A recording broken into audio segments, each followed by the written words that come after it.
Ahoy mateys, this is BrickBeard and I'm here again with a very special review today.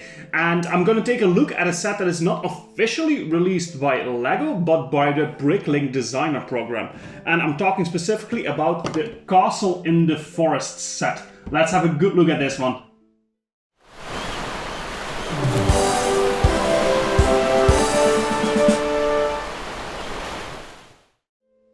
Here it is after the building is complete. If you want to see how the building went, you can click here for a speed build video, which goes completely into detail, every little step that is needed to make this set. It's a very interesting build, so absolutely check it out.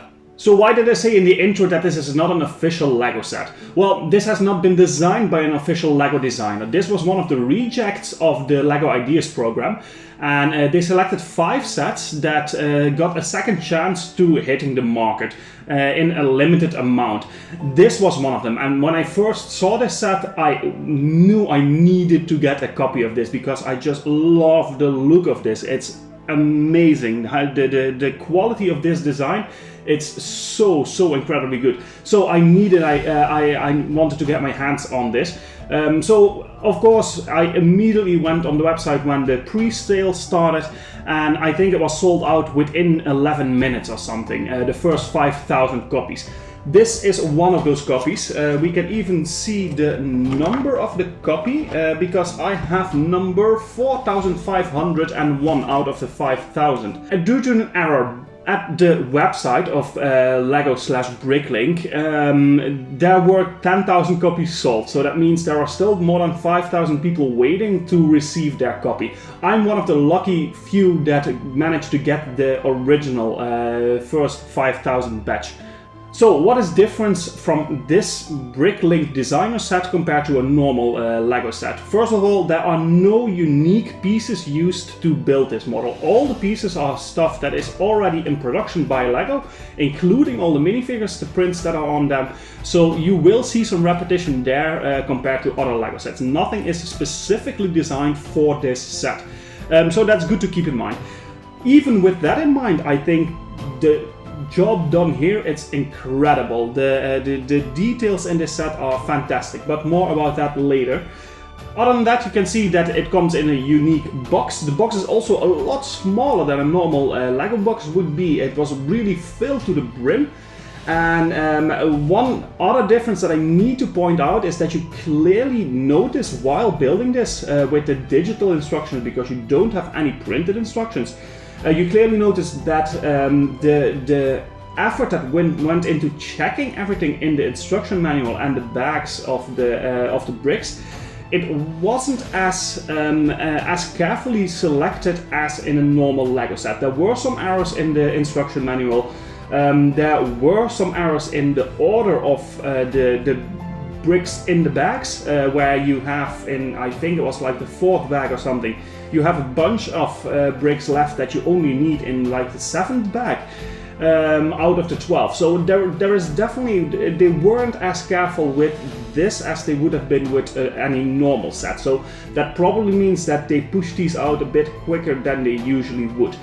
But all in all, the mistakes that are made there are not that big that it's impossible for anybody to really wrap your head around it. It's also listed as an 18+ set, so I think any adult can easily figure out what happened with the bricks, and will just continue on building and notice that you need them later on. But before we continue on, let's do some background information of this set. This is set 91001, the Castle in the Forest from the Bricklink Designer Program. It comes with 1957 pieces and it retails for €160, $160. But if you look at the second-hand market now, or the secondary market now, a closed box of this easily will set you back €450, $450.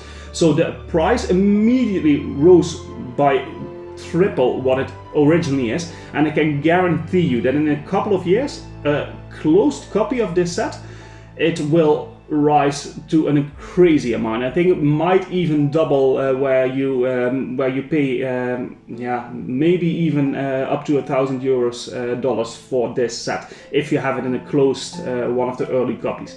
So Of course, with the normal price per piece ratio, that comes down to 8 cents per piece. But if you take the 450 euros that it would cost you now to get a new copy, it's 23 cents per piece. So the 8 cents per piece is an absolutely great price for a set like this. The 23 cents per piece is very, very expensive.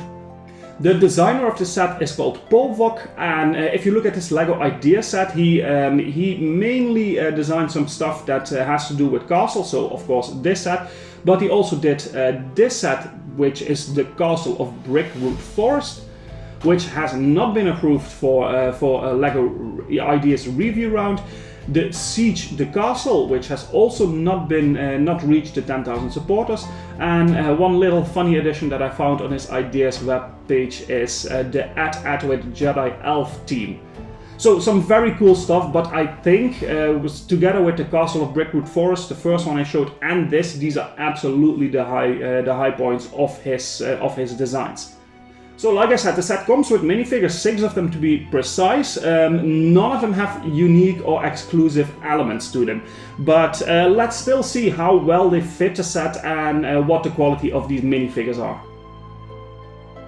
The first minifigure is a male bandit. He is wearing a dark brown hood, and if we take that off we can see that his face is printed only on one side. This is clearly the face print that was used in a pirate set, with an eye patch in front of one of his eyes, brown sideburns and a stubbled beard. He has frowned eyebrows but with a sinister smile on his face. He has a dark blue body print that is also used in a pirate set, with a big brown belt sideways across his torso, a blue jacket under that with brown detailing and 3 buttons on it. And under that we can see a white and red shirt and a black belt. The sideways belt continues in the back of the print with some more detailing and some lines. The leg piece comes in this orange-brown color in the normal size. The second minifigure is the first Black Falcon soldier. He comes with an old-school chrome knight helmet and under that a face printed only on one side, with dark brown hair on the side of his face and a small goatee,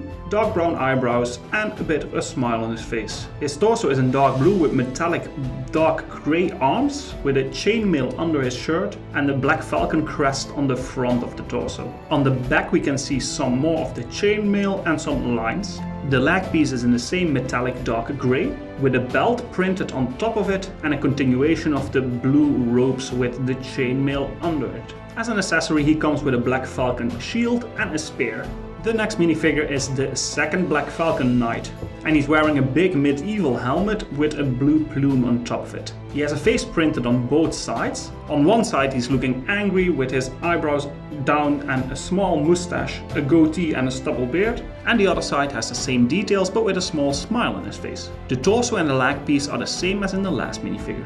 He's wearing metallic grey armor, has a round shield and a sword. A lot of the parts of these last 2 minifigures were used in the medieval blacksmith set. The fourth minifigure is the first of the Forest Men. He has medium long dark brown hair with a face printed only on one side, with half a smile and one of his eyebrows raised. His torso is in dark red and has a black shirt underneath and some laces in gold on the front. The gold color continues in the back with just some lines. He comes with a normal sized beige leg piece. He has an arrow holder and a bow and arrow as accessories. The next minifigure is another one of the Forest Men. He looks more like a farmer. He has short light grey hair and a face printed only on one side, with beige and grey sideburns, a stubbly beard and a moustache and a small smile on his face. The torso comes in beige with printing in dark brown on it of an overall with a huge pocket on the front. On the back we can see the laces of this overall, and he has a standard size dark brown leg piece. He is wearing a small bucket/bag and a big pitchfork. And the last minifigure is a female Forestman. She has medium long orange hair and a face printed only on one side, with a small smirk, some mascara and some light lipstick. Her torso is in dark green with white arms and is printed on both sides, with an overall on the front with golden buttons and a white shirt under that with laces. On the back we see the continuation of this overall with a white shirt under it. She has a dark green normal sized leg piece and also an arrow holder and a bow and arrow as accessories. So 6 minifigures, even though they don't have any exclusive elements to them, I think they fit the set very well. We get 2 Black Falcon soldiers that are probably trying to take over the castle. And we have the characters that are based on the Forest Man, because that is what this whole set revolves around. It's a bit of a shame that we don't really see prints of the Forest Man, but I do still think that the elements that they picked for the characters really do fit the style well. And we get one, I think it's a bandit on the side here on the little raft. So 6 minifigures, a very nice selection actually. Yes, there are no unique pieces, but the characters fit the castle. We get 2 more Black Falcon soldiers that we also got in the medieval blacksmith set earlier this year. So it's really nice to keep on growing that army. And I think it's just a very good selection actually. I'm gonna rate it an 8 out of 10. Then for the building experience. This is an incredible build. The nice thing that you can see is that it's actually made up out of 3 parts. So we have the main castle on the side here. Then we have a little side build here. Well, it's not a side build because it attaches to the castle, and we have a little side element here. You start the build with the main castle element, building it up from the lower part to the complete upper part, and then you start with this side, then with this side, and the build is absolutely fantastic. It's an incredible build. It's very detailed, it's pretty complex but not too hard to follow. It's a very rewarding build because it just, in the beginning you have the feeling that it keeps on growing and growing and growing and getting bigger and bigger and bigger, which is really nice. There are a lot of nice little play features there that also increase the building experience for me. And I can't give this any lower than a 10 out of 10. This is a perfect build.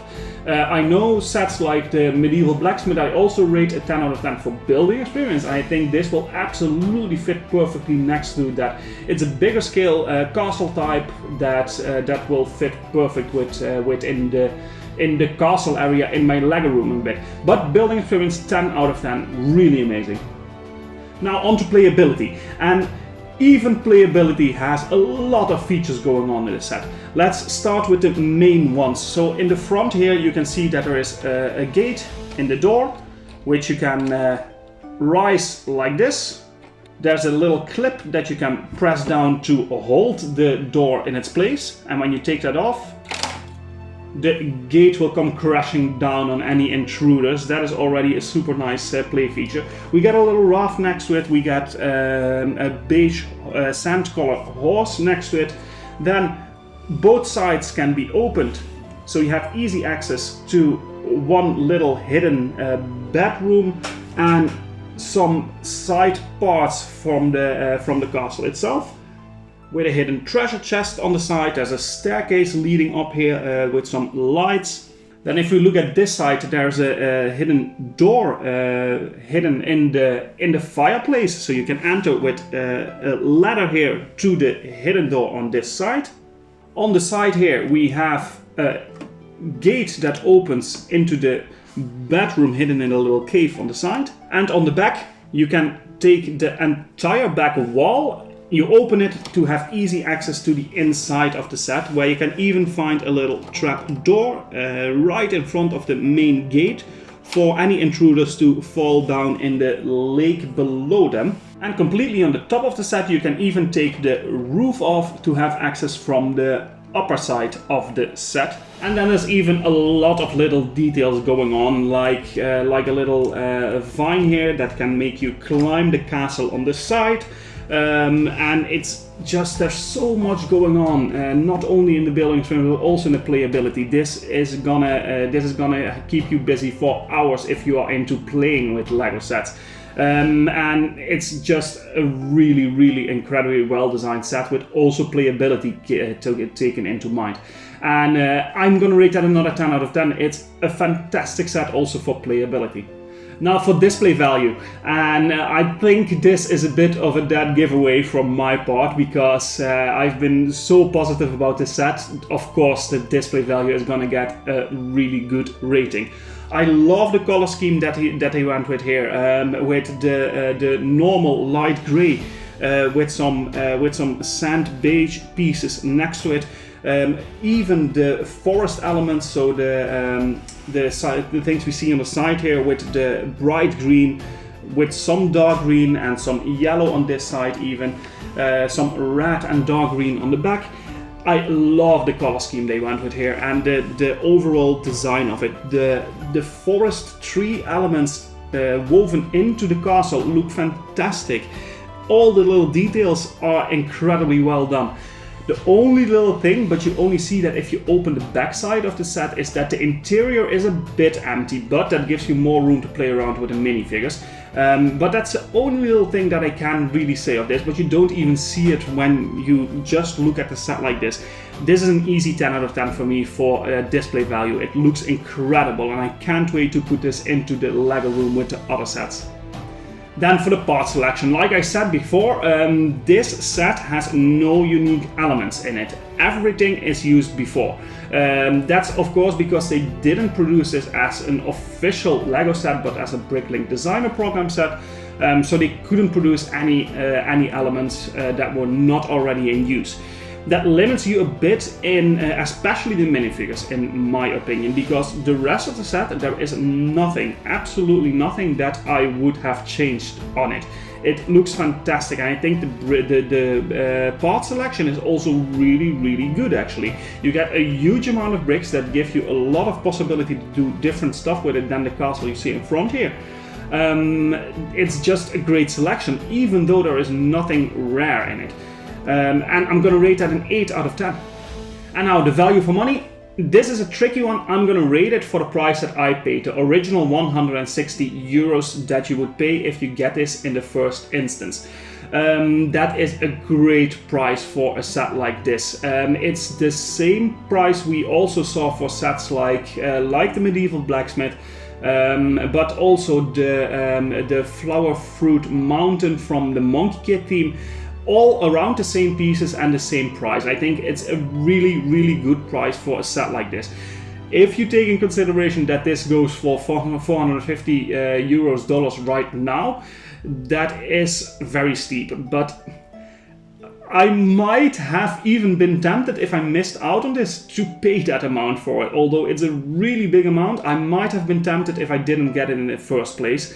But that's up to you and how deep your wallet is, of course. But for the original price, I think it's a fantastic price for a set like this, and I'm gonna rate that a 9 out of 10.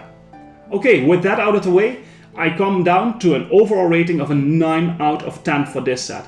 I find it incredible that a fan designer created a set that I would absolutely rate higher than a lot of official Lego designer models. Of course, there are things they have to keep into consideration. They have to look at the price point. They have to look at the group they are releasing it. So if it's more for children or more for adults. But even if you look at the 18+ sets, I think this is one of the, maybe even the best set I built this year. It's really fantastic. There are absolutely sets that come close, like the Medieval Blacksmith. Or the Flower Fruit Mountain that I mentioned earlier. That was also a fantastic build, but it really amazes me that this was done by a fan designer, disapproved by Lego for the Lego Ideas Round, and then sold out within 11 minutes. If this is not a sign for you, Lego, if you're listening to this by any chance, that people want stuff like this. The adult fans of Lego are waiting for new castle themed sets, especially bigger size sets like this. This is really what we've been waiting for years. And this year you treated us really well with, first of all, the Medieval Blacksmith. We have the 3-in-1 castle from the creator line, which is also fantastic, especially if you have more copies of those. And then this set. Keep on going with this, because this is absolutely what we want to see. And this set and the way how this sold out super quickly, I think that proves my point perfectly. And of course, if you disagree with me or agree with me, let me know down in the comments. So with a 9 out of 10, we have a fantastic set on our hands again. And this is also the last set of the year that I'm releasing. Of course, on the 1st of January, there's a lot of interesting stuff coming up. So keep your eyes open for that. I'm going to push it out as quickly as I can. But this is the last set of the year, so I want to wish everybody a very happy new year, and let's see what 2022 brings us. And with that being said, thank you again for watching. Don't forget to watch the speed build video if you didn't do so already. Hit the notification bell, subscribe, and let me know in the comments what you think of this set, of my review, and what you would like to see, and what your expectations are of the after the 1st of January. What do you think is coming? And let me know down in the comments. It will help me a lot. Just leaving a nice comment or a like, it helps me a lot. Thank you guys for watching, and I'll see you in the next video.